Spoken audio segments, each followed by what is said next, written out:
Abbiamo detto che andiamo in terza fase, quindi Covid Center, con 150 persone in terapia intensiva. Non ci siamo, ma insomma ci siamo molto vicini. Adesso se carichiamo 20 persone al giorno, capite che domani e dopodomani siamo in terza fase con le terapie intensive.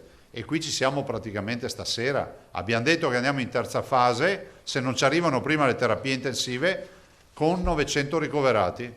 Il Veneto dunque nelle prossime ore entrerà ufficialmente nella terza fascia gialla, non tanto per i numeri delle terapie intensive, la cui curva è al momento distante dalla pendenza vista a marzo, quanto dei ricoveri in area non critica, con un andamento esponenziale simile a quello della scorsa primavera.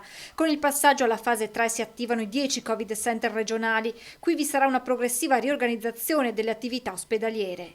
Si va progressivamente alla sospensione di alcune attività e iniziare dalle ambulatoriali. Ovviamente tutto quello che è l'urgenza no. Che tutti i punti nascita, come diceva il Presidente, rimangono aperti, come rimane aperto anche in quegli ospedali dove c'è una forte attività oncologica. Ultimato anche l'allestimento delle 1000 terapie intensive. Parallelamente sono pronti ad entrare in funzione i 5 ospedali dismessi e già recuperati a marzo. La Protezione Civile sta provvedendo agli interventi di pulizia e a verificare il funzionamento degli impianti di riscaldamento. Strutture che potrebbero, laddove necessario, ospitare pazienti non critici in fase di guarigione ma che necessitano ancora di assistenza.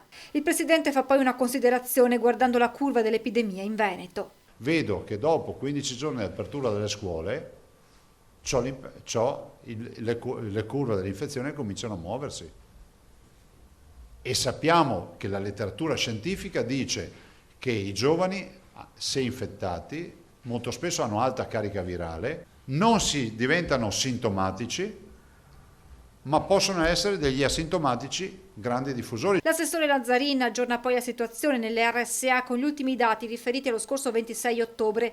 351 gli ospiti positivi pari all'1,1%, 295 invece gli operatori contagiati, lo 0,9% del totale. C'è un grosso problema che è quello del personale, perché vedete 295-300 persone positive vuol dire che stanno già andando in sofferenza di personale. Inevitabile alla fine una battuta sull'esito del sondaggio realizzato da Demos per Repubblica sul gradimento dei leader politici. Il presidente del Veneto con il 58% dei consensi raggiunge in vetta alla classifica il premier Conte. Mi penalizzano più di quello che potete pensare queste notizie qua, perché poi diventa sempre più difficoltoso e laborioso anche nei rapporti quotidiani con le diverse istituzioni, perché ti vedono sempre sotto un'altra luce. Invece l'unica luce che vogliamo è quella del governo della regione del Veneto.